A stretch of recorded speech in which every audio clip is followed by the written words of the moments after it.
Hello everyone, কী খবর সবার?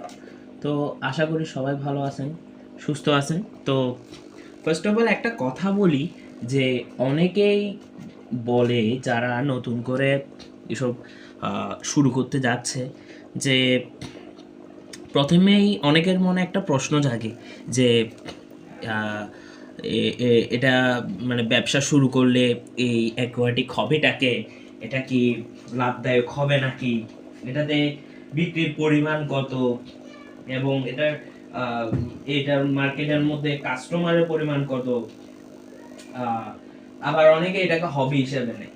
First of all আমি একটা কথা বলি, দেখুন, একটা জিনিসকে আপনি যদি সেটা থেকে কোনোরকম আর্নিং করতে চান, তাহলে আপনার থেকে অবশ্যই বস লার্নিংটা আগে করতে হবে। কেন বলি? কারণ আপনি যদি জিনিসটাকে নাই জানেন, জিনিসটাকে যদি ফিলই না করেন, জিনিসটাকে যদি নাই বুঝেন, তাহলে বা আপনি যদি ওটার গতিবিধি না বুঝেন, তাহলে বস আপনি কিভাবে পারবেন সেটা থেকে আর্নিং করতে?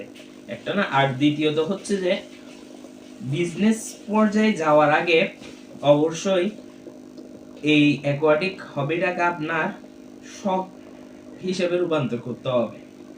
কেন বলি?